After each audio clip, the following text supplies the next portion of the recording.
स्वयंप्रेरक सादर करीत आहे प्रवास गीतेचा शोध स्वतःचा भाग 31वा अध्याय 3 आणि श्लोक क्रमांक 6 आणि 7. मागच्या श्लोकांमध्ये आपण पाहिलं 3ऱ्या अध्यायाची सुरुवातच नेमकी अर्जुनाने आपल्याच मनातील एका प्रश्नाने केली. हे सगळं नॉलेज आणि हे सगळं सेल्फ रिअलायझेशन ह्या सगळ्या गोष्टी आहेत.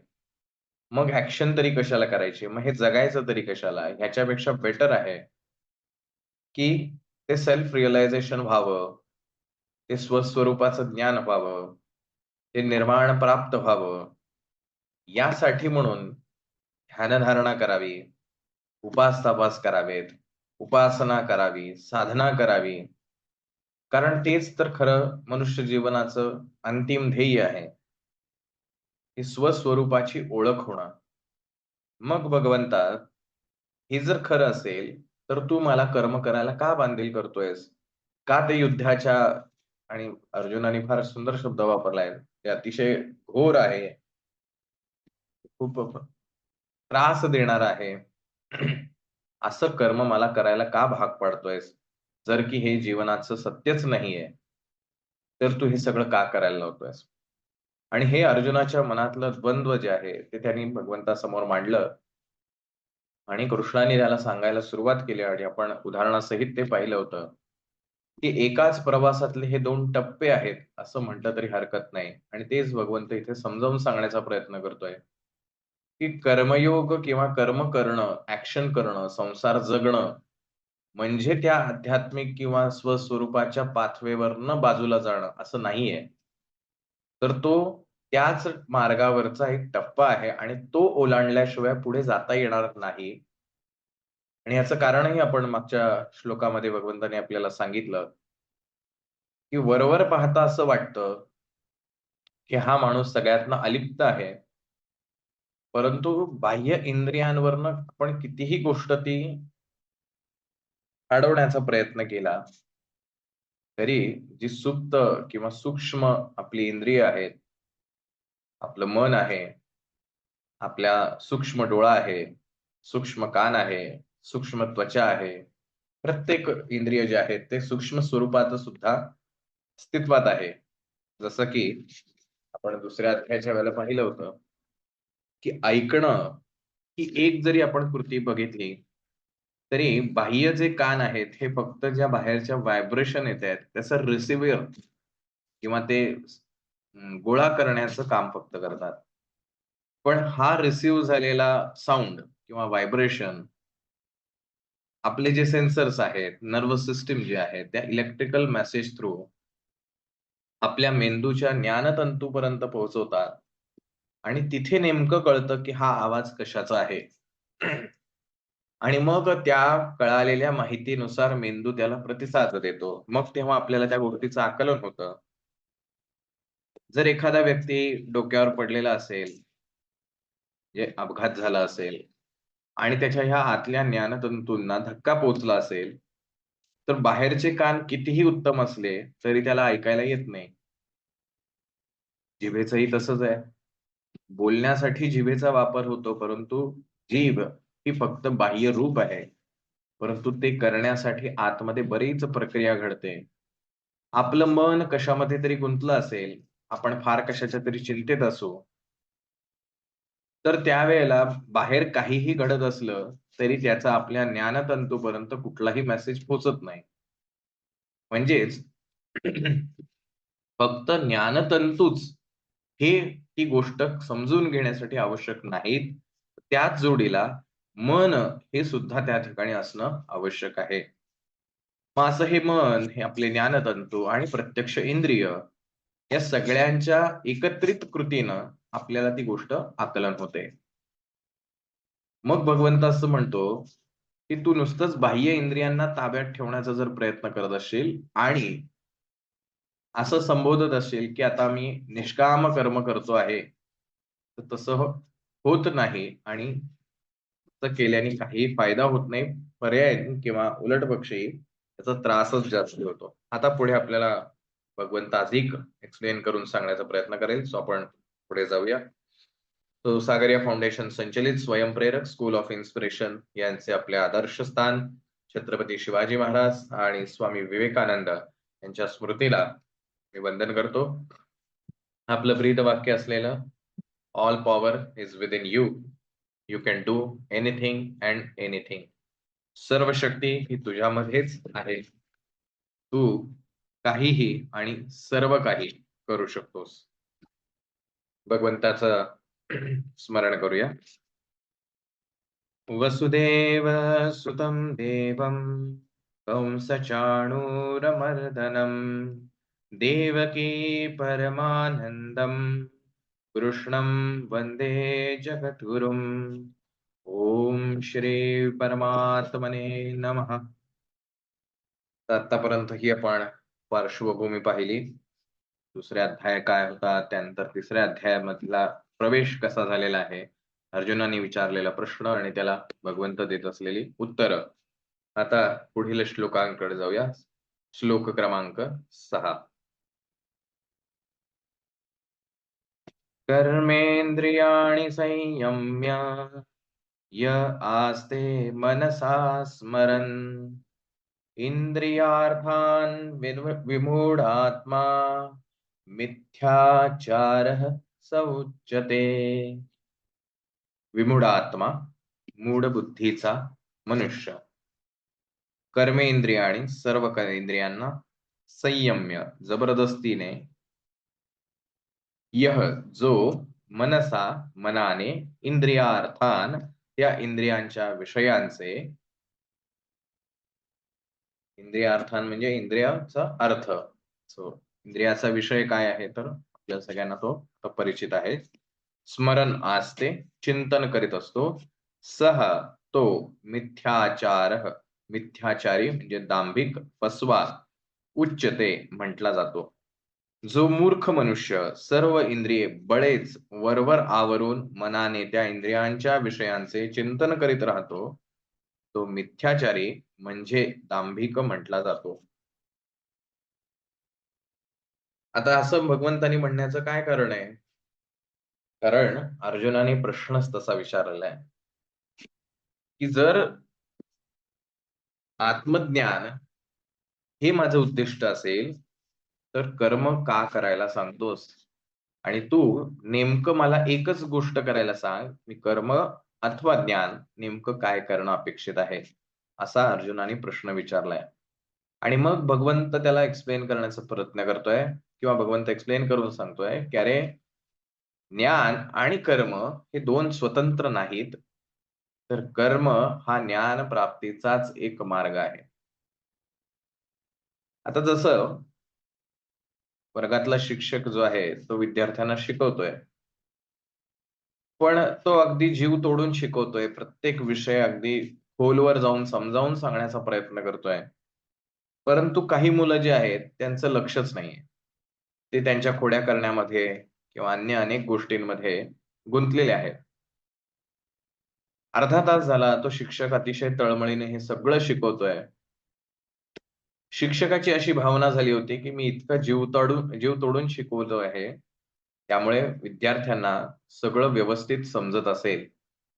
आणि म्हणून त्यांनी जे ते गोंधळ करणारे विद्यार्थी होते, खोड्या काढणारे विद्यार्थी होते, त्यांना प्रश्न विचारला. त्यांनी जे काही शिकवलंय त्यातला एखादा प्रश्न विचारला. तर आता मी तुम्हाला असा प्रश्न विचारतोय की त्या शिक्षकाने विचारलेल्या प्रश्नांचं उत्तर त्या खोड्या करणाऱ्या मुलाला देता येईल का? आता बघा, दोन गोष्टी आहेत त्याच्यामध्ये. एक, जो काही शिक्षक विषय शिकवतोय त्याच्याबद्दलची थोडीशी पार्श्वभूमी जर त्या मुलांना माहिती असेल, तर तो मुलगा थोडंफार का होईना तोडकं मोडकं उत्तर देऊ शकेल. पण जर ती पार्श्वभूमी नसेल आणि त्या शिक्षकाने शिकवत असताना ह्याचं लक्ष हे पूर्णतः त्या खोड्या करण्यामध्ये असेल, तर निश्चित त्याला उत्तर देणं अशक्य आहे. कारण त्याचं लक्षच शिक्षकाकडे नव्हतं. त्यामुळे शिक्षक नेमकं काय सांगतोय हे न कळल्यामुळं अचानक आलेला प्रश्न आणि गोंधळलेली अवस्था यामुळे त्या विद्यार्थ्याला उत्तर देणं अवघड जाईल. कदाचित आजूबाजूंच्याकडनं उत्तर घेऊन तो सांगू शकेल किंवा त्याच्या आठवणीत जे काही आहे त्या विषयाशी संबंधित, त्यातलं एखादं तो उत्तर देऊ शकेल.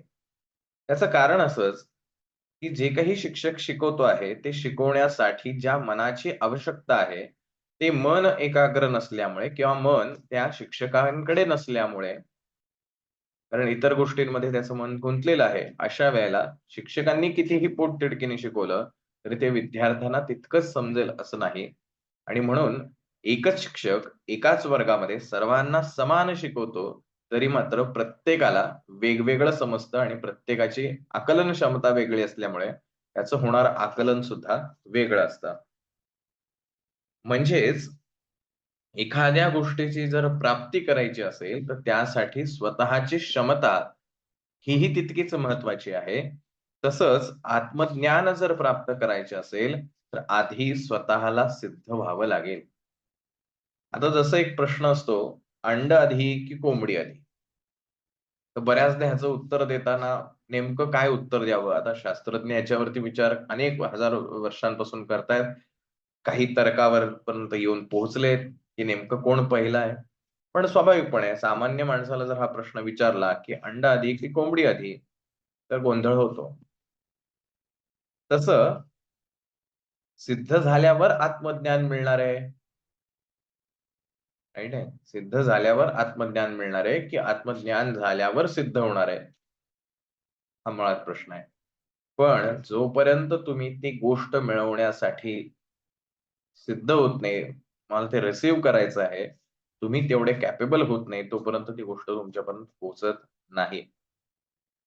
म्हणून भगवंत इथे सांगण्याचा प्रयत्न करतोय, की जर तू आत्मज्ञान प्राप्त करण्यासाठी किंवा तुला नॉलेज गेन करायचं आहे, सक्सेस मिळवायचं आहे, त्यासाठी ज्या क्वालिटीची अपेक्षा आहे, ज्या क्वालिटीज तुझ्याकडे असायला हव्यात, असं गृहीत धरून तुला ते ज्ञान मिळेल असं सांगितलं जातंय. तर त्या क्वालिटीज तुला आधी गेन कराव्या लागतील. त्या क्वालिटीज, ते गुण तुझ्यामध्ये डेव्हलप करावे लागतील.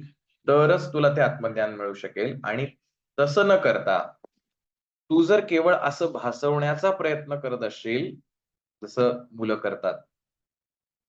माझा सगळा अभ्यास झालेला आहे. मला 90% मिळणारच. प्रत्यक्षामध्ये 90 न मिळता कमी मिळतात. मग का रे बाबा, तू तर एवढा अभ्यास केला, तू म्हटला सगळे पेपर छानही गेले. मग 90 का नाही मिळाले? ते माहीत नाही मला. पण मी तर केला होता अभ्यास, मी तर छान लिहिला होता पेपर, पण मला अपेक्षेएवढे मार्क मिळाले नाहीत. मग त्याचं खापर शिक्षकांवर फोडलं जातं. पेपरच अवघड काढला, तपासणाऱ्यांनी व्यवस्थित तपासलाच नसेल, वगैरे, वगैरे. अनेक कारणं त्याच्यासाठी देता येऊ शकतात. सो मला जर एखादा सक्सेस मिळवायचा आहे, तर त्या सक्सेससाठी ज्या काही क्वालिटीज माझ्यामध्ये असणं अपेक्षित आहे, त्या फक्त वर असून उपयोग नाही. फक्त तोंडाने म्हणून उपयोग नाही, की माझा अभ्यास खूप छान झालाय.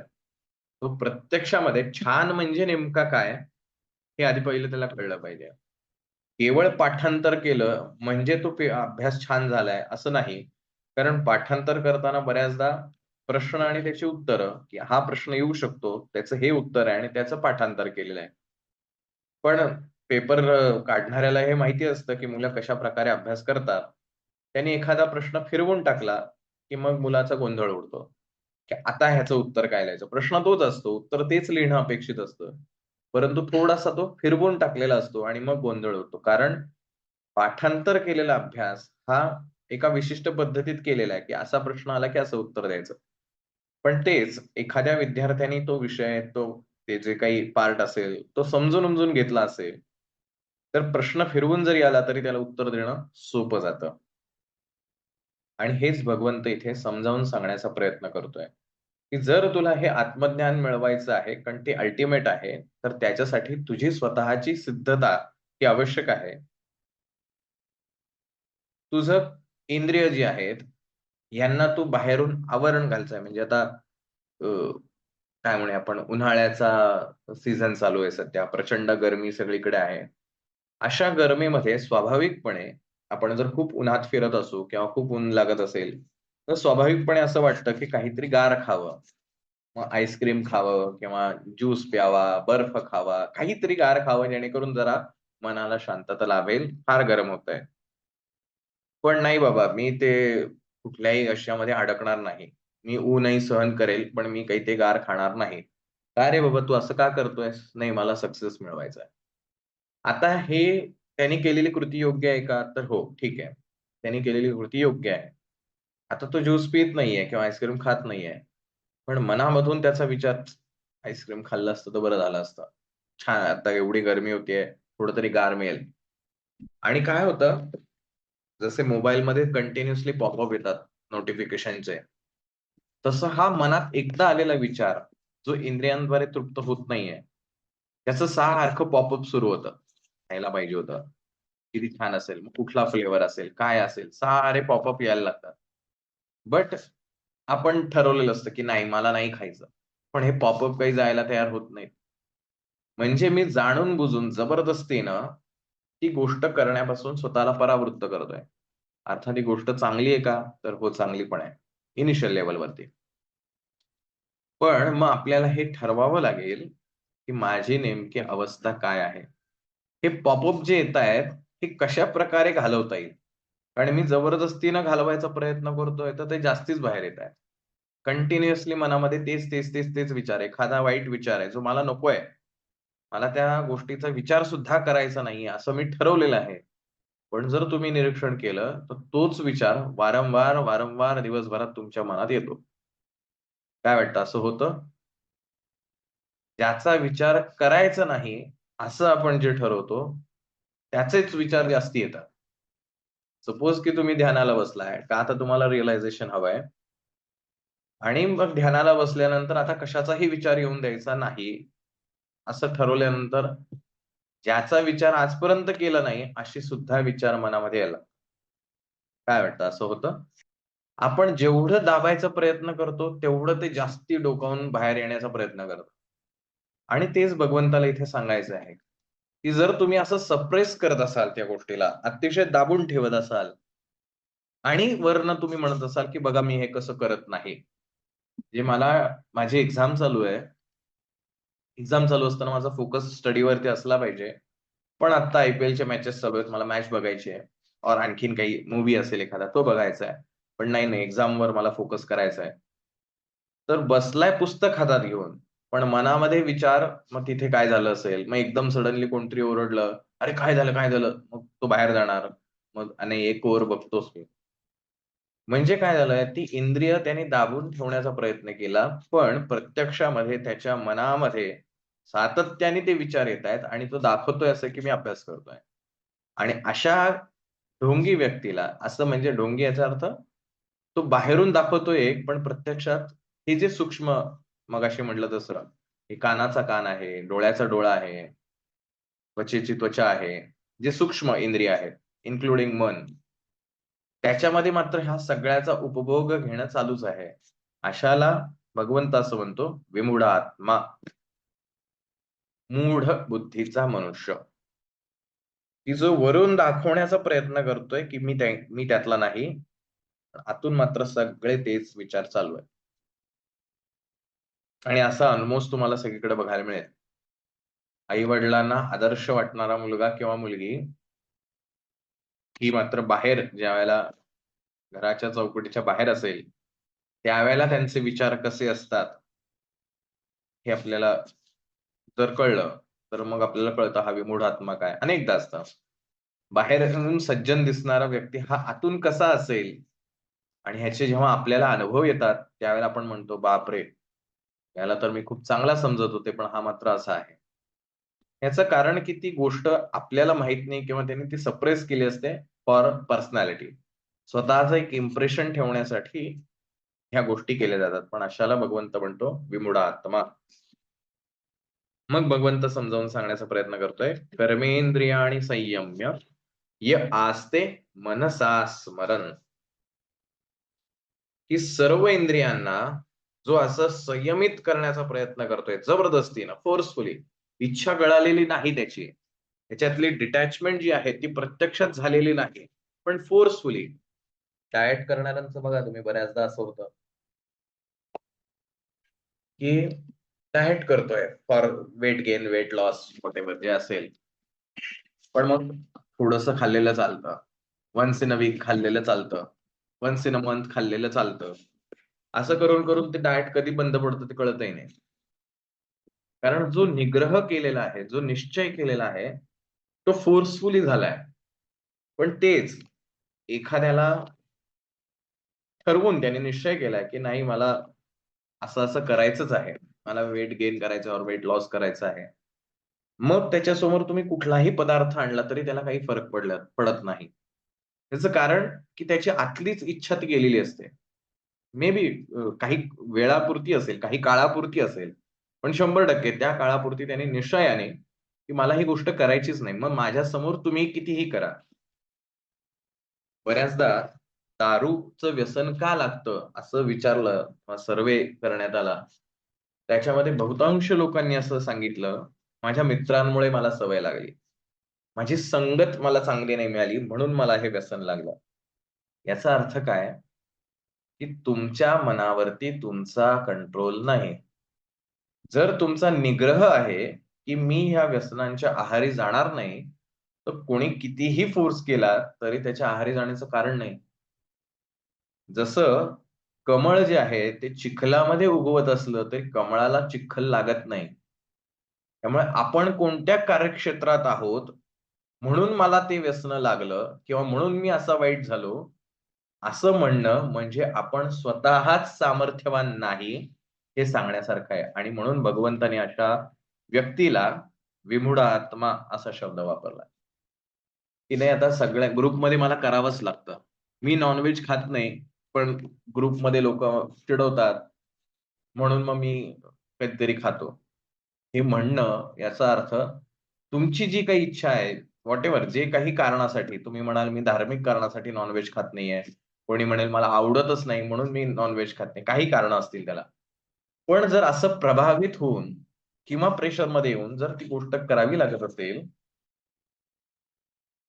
तर मात्र हा निग्रह कुठेतरी कमी पडतोय, हे निश्चित आहे.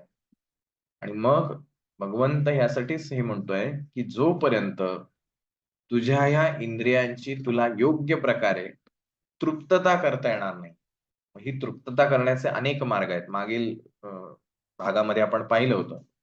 एक तर त्याचा उपभोग घेऊन इतका घ्यायचा, की त्याचा कंटाळा यायला पाहिजे, पण तसं होत नाही. एकातनं दुसऱ्यात, दुसऱ्यातनं तिसऱ्यात बाहेर पडतो. किंवा ज्ञानाद्वारे नेमकं ज्ञान मिळवा, की बाबा ह्या इच्छेने काय होणार आहे माझ्या आयुष्यात. त्याच्यानी चांगल्या प्रकारे आपली ती इच्छा आपोआप गळून पडते. किंवा तिसरा मार्ग जो अत्यंत साधा आहे, सोपा आहे वरवर दिसायला, पण केला तर फार प्रभावी आहे आणि तो म्हणजे भक्तियोग. की माझ्या देवासाठी, माझ्या प्रेमासाठी, माझ्या श्रद्धास्थानासाठी म्हणून मी हे करणार नाही. मला करायची इच्छा वाटते का? हो वाटते. पण माझ्या त्या प्रेमासाठी मी ते करणार नाही. एकदा का हे प्रेम जर खऱ्या अर्थाने, वरवरचं प्रेम नाही, खऱ्या अर्थाने ही मनातली भक्ती जर जागी झाली, मनातली ती श्रद्धा दृढ झाली, तर कितीही आजूबाजूला, कितीही वाईट गोष्टी घडू दे, पण मन कधीही पळणार नाही त्या गोष्टीकडं. व्यसनं कधीही लागणार नाहीत. चुकीच्या वाटेवर जाणार नाही. चांगला अभ्यास करणारा मुलगा वाईट मुलांच्या संगतीत गेल्यावर बिघडतो, असा मुलगा सुद्धा बिघडणार नाही. श्रद्धा बळकट असली तर. म्हणजे ज्ञानयोग हा एक त्याच्यातला भाग असू शकतो.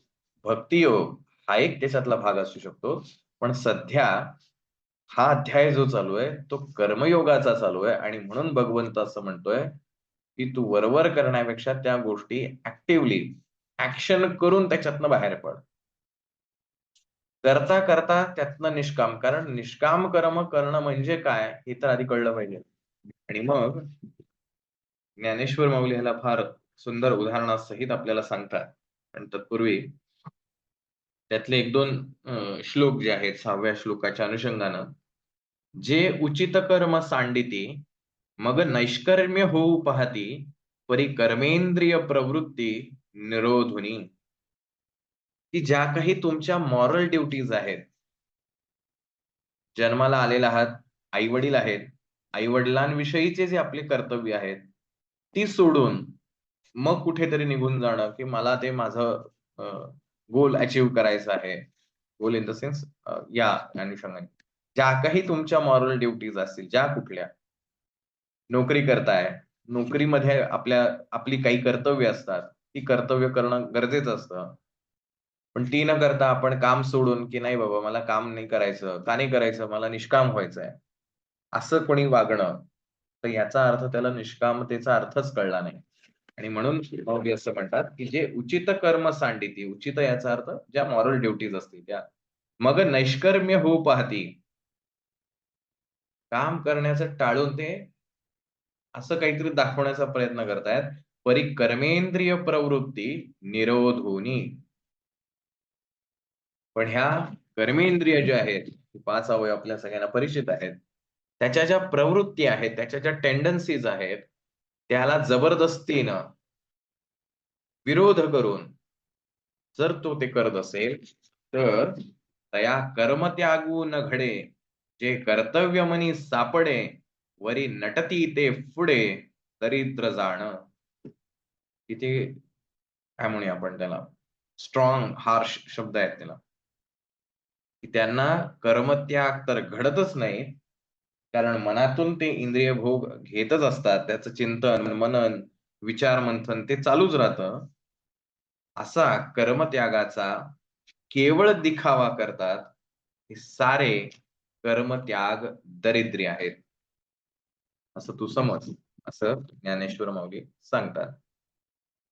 की वरवर हे सगळ्या गोष्टी करतायत, पण प्रत्यक्ष म्हणजे अभ्यासाचं पुस्तक घ्यायचं, पण त्या पुस्तकावरती किंवा पुस्तकाच्या मध्ये मोबाईल ठेवणं, मग मोबाईलमध्ये WhatsApp आणि का तर बाहेरच्यांना बघताना म्हणजे आई-वडील असेल, अजून कोण असेल, त्यांना दिसलं पाहिजे की हा मुलगा अभ्यास करतोय, पण प्रत्यक्षामध्ये तो अभ्यास करतच नाही.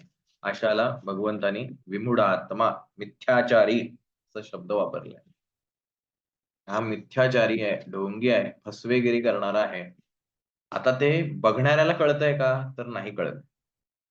म्हणजे बाहेरून जे दाखवलं जातंय, की मी असा सज्जन आहे, तर ते बाहेरच्या लोकांना काय वाटणार आहे? खरंच हा सज्जन आहे.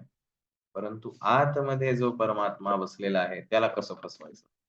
त्याला तर माहिती आहे मनामध्ये किती चिंतन चालू आहे. आणि म्हणून असा कर्मयोग करण्यात अर्थ नाही आणि अशा व्यक्तीला ज्ञानही कधी संपादन होऊ शकणार नाही. असे ह्या 6व्या श्लोकामध्ये भगवंत म्हणतो. मग पुढे 7व्या श्लोकामध्ये पुन्हा याच गोष्टीची रेळ ओढत भगवंत पुढे सांगतो, यस्त्विन्द्रियाणि मनसा नियम्यारभतेऽर्जुन कर्मेन्द्रियै कर्मयोगम् असक्तः स विशिष्यते. तू परंतु अर्जुन, हे अर्जुना, यह जो मनुष्य मनसा मनाच्या द्वारे किंवा मनाच्या योगे इंद्रियाणी इंद्रियाणी इंद्रियांना नियम्य वश करून घेऊन असक्त अनासक्त होऊन कर्मेंद्रिय सर्व इंद्रियांच्या द्वारा कर्मयोग कर्मयोगाचे आरभते आचरण करतो सहा तो मनुष्य विशिष्यते श्रेष्ठ होय. मग आता ह्याच्या एक्झॅक्टली अपोजिट काय आहे? पहिल्या 6व्या श्लोकाच्या अगदी विरुद्ध. परंतु हे अर्जुना, जो मनुष्य मनाने इंद्रियांना ताब्यात ठेवून आसक्त न होता सर्व इंद्रियांच्या द्वारे कर्मयोगाचे आचरण करतो, तो श्रेष्ठ होय. काय म्हणतो बघ म्हणतं, तू परंतु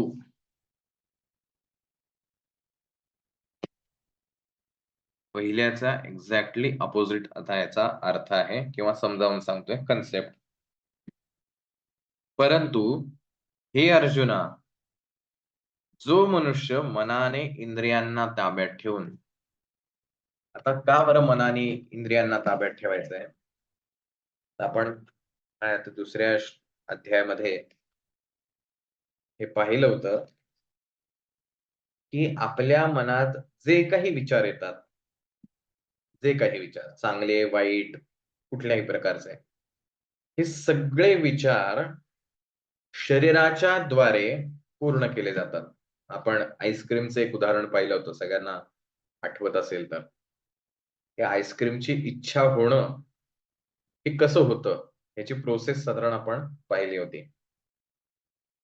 तसं उदाहरण आपण घेऊया, की आपण म्हणतो अहंकार हा चांगला नसतो.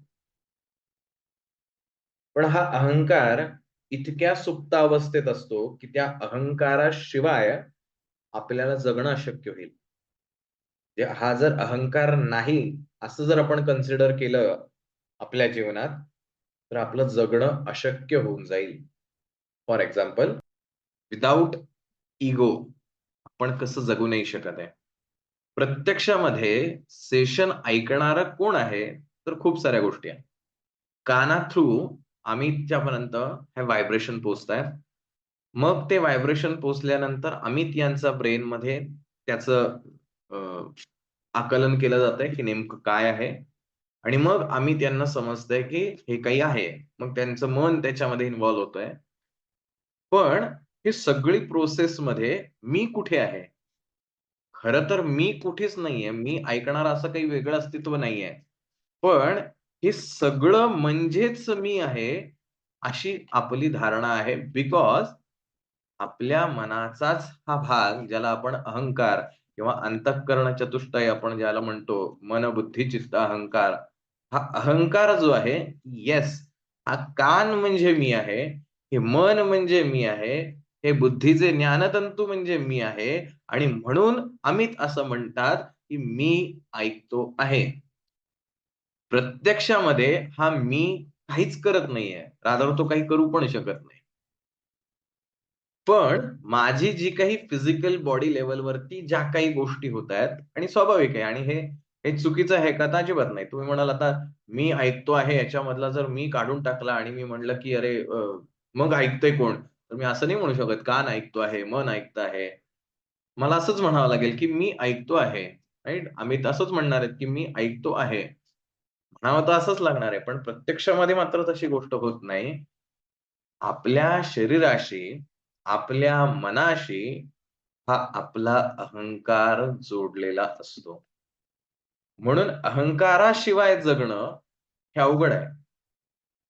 बघा तुम्ही एकमेकांविषयी म्हणजे एकमेकांसोबत कधी बोलताय, तर मी तुला सांगितलं होतं ना असं कर. असं आपण बोललो. प्रत्यक्षामध्ये मी सांगितलंय का? तर नाही सांगितलं. सांगण्याचं काम केलंय तोंडानी. त्या तोंडाला जे काही सांगायचंय ते काम केलं मेंदूनी.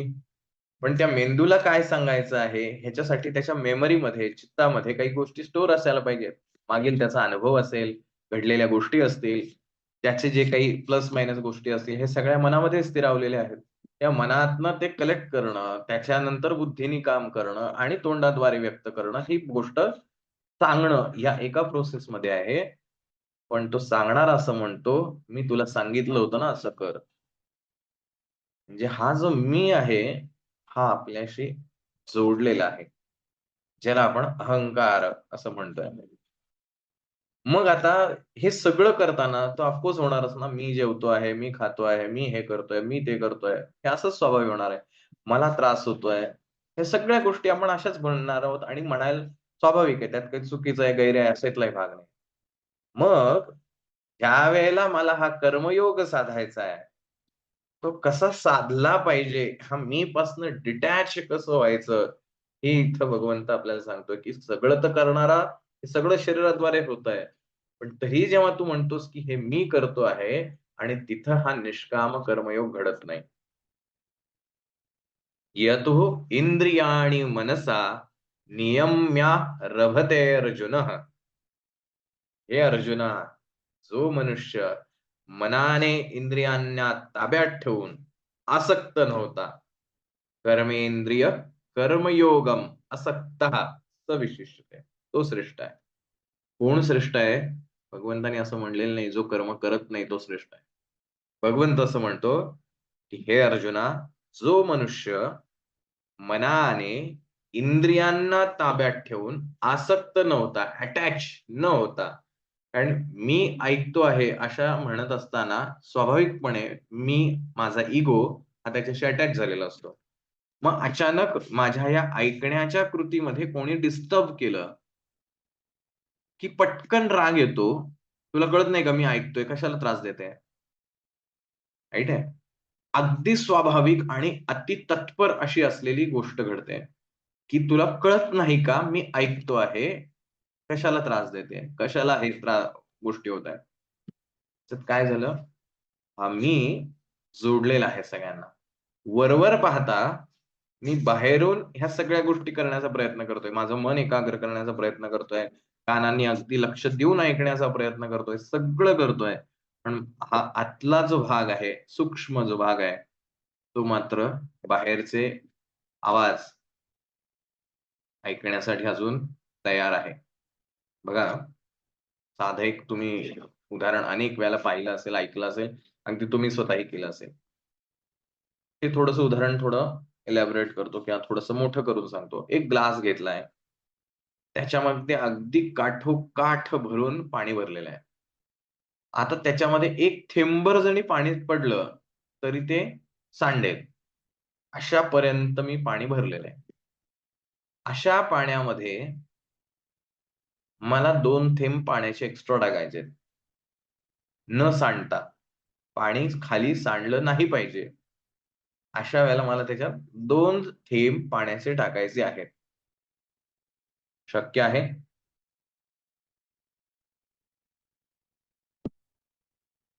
नाही जमणार. कारण जेव्हा तो पहिलाच थेंब पडेल, त्यावेळेलाच ते पाणी सांडणार. कारण त्याची तेवढी क्षमताच नाही. जेवढी क्षमता पाणी सामावून घेण्याची होती, तेवढी पूर्ण मी वापरून घेतली. मग आता मला सांगा, जेव्हा माझं मन एकाग्र झालेलं आहे, मी एकाग्र होऊन ऐकतो आहे, असं ज्याला मी म्हणतो, त्यावेळेला माझा आजूबाजूचे आवाज येण्याचं काय कारण आहे? याचाच अर्थ मी पूर्ण एकाग्र होऊ शकलेलो नाही. ज्यावेळेला मी ध्यान करायला बसतो, मेडिटेशन करायचं कारण मेडिटेशन हा आजकालचा एक बऱ्याच जणांचा रुटीनचा भाग आहे. मेडिटेशन करणं, स्ट्रेस रिलीफ करण्यासाठी, कॉन्सन्ट्रेट होण्यासाठी मेडिटेशन करतोय. मेडिटेशन करताना आजूबाजूचे आवाज ऐकायला येतायत. माझ्या मनातले सुद्धा आवाज ऐकायला येतायत. याचाच अर्थ मी मेडिटेट करू शकत नाहीये, जेवढं व्हायला पाहिजे. मग मला सातत्याने त्याच्यावर काम केलं पाहिजे, प्रयत्न केले पाहिजेत. आणि ज्यावेळेला ते माझं मन आता कुठलाही बाहेरचा आवाज ऐकण्यासाठी त्याच्याकडे जागाच राहिलेली नाही. तर आजूबाजूला कितीही गोंगाट असू द्या, मन शांत राहतं. त्यालाच सिद्ध पुरुष असं म्हटलं जातं, की जो गर्दीमध्ये सुद्धा ध्यान लावू शकतो. त्याला वेगळं ध्यानासाठी काही असण्याची आवश्यकता नाही. एखादा स्कॉलर विद्यार्थी असतो, अतिशय स्कॉलर ज्याला अभ्यासाविषयी प्रचंड आत्मीयता आहे, अभ्यास करण्याविषयी त्याची गोडी आहे. अशा मुलाला आजूबाजूला काय चाललंय ह्याच्याशी काही कर्तव्यता नसते.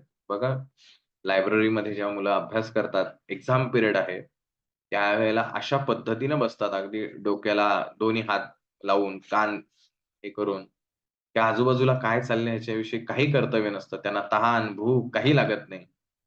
पूर्ण लक्ष त्या पुस्तकामध्ये गुंतलेलं असतं. याचाच अर्थ ज्यावेळेला ते पूर्ण जीव ओतून त्या अभ्यास करण्याच्या मागे लागलेले असतात, त्याला तहानही लागत नाही, भूकही लागत नाही, आजूबाजूला कोण येऊन बसलंय, कोण उठून गेलंय, कोणाचे आवाज चालू आहे, कशाचंही कडे लक्ष जात नाही आणि अशा एकाग्रतेने केलेला अभ्यास मात्र लक्षात राहतो. म्हणजे हे मन ज्यावेळेला स्वतःहून बाहेरील सगळ्या इंद्रियांना ताब्यात ठेवतं. कान जागेवरच आहे, डोळे जागेवरच आहेत, जीभ जागेवरच आहे. पण मनाने ह्या सगळ्यांना नियंत्रित केलेलं आहे. अशा वेळेला बाहेरून काहीही झालं, तरी त्याच्यावर काहीही प्रभाव पडत नाही. याचा अर्थ असा होत नाही, की बाहेर काहीच चाललेलं नाही. बाहेर सगळं काही चाललेलं असतं. हे सगळ्या गोष्टींचे आवाजही कानावरती पडत असतात. पण मन त्याच्यात नसल्यामुळे कशाचाही आवाज आपल्याला कळत नाही. आणि हा आपल्या अगदी दैनंदिन जीवनातला अनुभव आहे. एखादी महिला जी आहे, स्वयंपाक करते. स्वयंपाकामध्ये इतकं गुंतलेली आहे. बऱ्याच वेळेला असंही होतं मोबाईलची वाजलेली रिंग सुद्धा ऐकू येत नाही. आणि मग कोणतरी म्हणतं, "काय कुठं होते एवढ्या वेळ? मी 2 वेळा, 3 वेळा फोन केले. रिंग कळली नाही का तुला?" "अरे सॉरी. मी कळलं नाही मला. मी स्वयंपाक करत होते."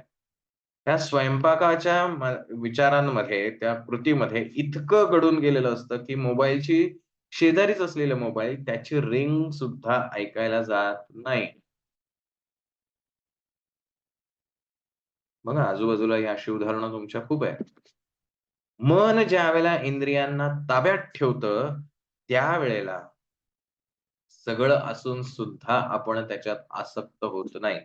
म्हणून भगवंताने असं सांगितलं, की जो मनुष्य मनाने इंद्रियांना ताब्यात ठेवून आसक्त न होता कर्म करतो, तोच खरा कर्मयोगी आणि असाच व्यक्ती श्रेष्ठ आहे असं म्हणतात.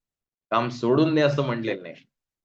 पण जे काही घडतं आहे, त्या घडणाऱ्या गोष्टींमध्ये कुठेही अटॅच नाहीये. सगळं चालू आहे. याच्यावरती माऊलींनी फार एक सुंदर आपल्याला काय म्हणूया हं, शिकवण दिली असं पण म्हणूया. "तैसा संसर्गा माझी असे, सकळांसारिखा दिसे, जैसे तोय संगे आभासे भानुबिंब." की तो जो व्यक्ती आहे असा, ज्यानी मनाने सारी इंद्रिय ताब्यात ठेवलेली आहे, असा जो व्यक्ती आहे, तैसा संसर्गा माझी असे, तो सगळ्यांमध्येच राहतो. लोकांमध्येच राहतो. तो काही वेगळीकडे कुठे गेलेला नाही. लोकांसारखंच बिहेव करतो.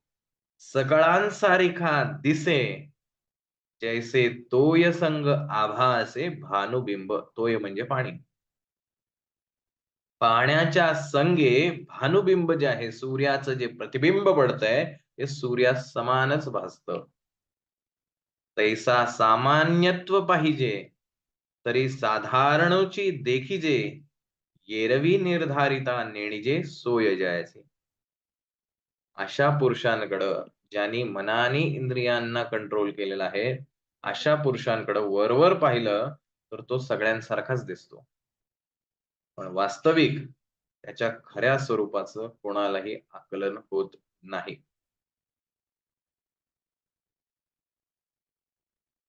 किती सुंदर आहे. त्यामुळे निष्काम कर्म म्हणजे काहीतरी मी आता म्हणजे मी ह्यापासून डिटॅच झाले, मी असं करत नाही, तसं करत नाही, अशातला भाग नाही. मन त्याच्यापासून अलिप्त व्हायला पाहिजे. गोष्ट काही घडू द्या. संसार केलाच पाहिजे. ज्या काही मॉरल ड्युटीज आहेत त्या केल्याच पाहिजेत.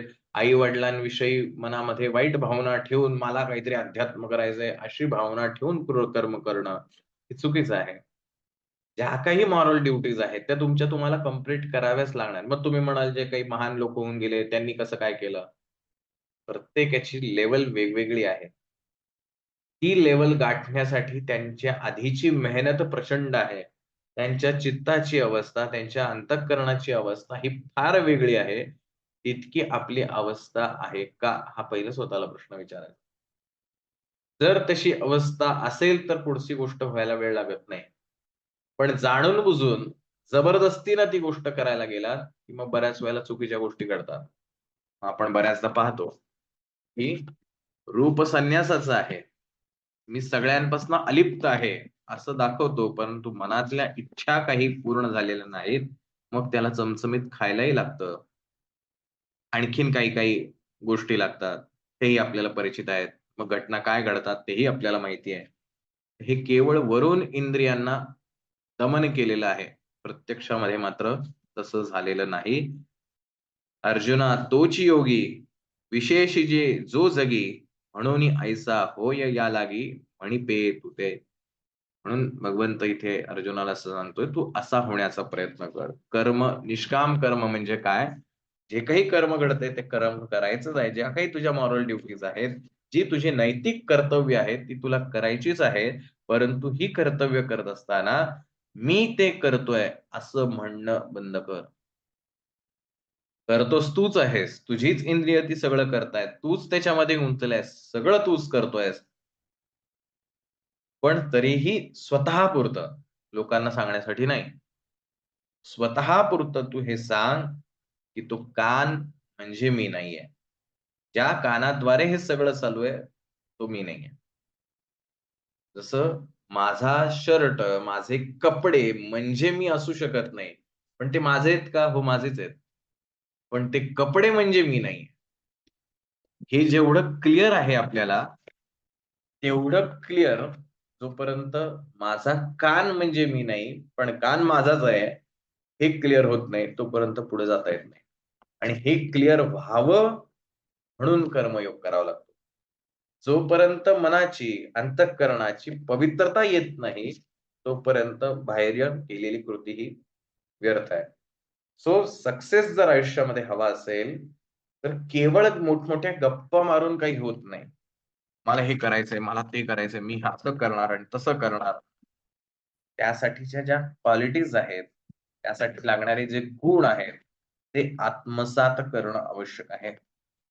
ते गुण जोपर्यंत तुम्ही मनापासून, मनातून आत्मसात करत नाही, तोपर्यंत बाहेरून केलेल्या गप्पा ह्या केवळ तोंडाच्या वाफा दवडणं आहे.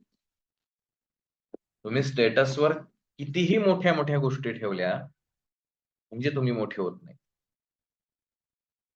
प्रत्यक्षामध्ये, कृतीमध्ये तशा गोष्टी घडतायत का? त्यासाठी लागणाऱ्या क्वालिटीज ज्या आहेत, त्या तुम्ही अडॉप्ट केल्यात का?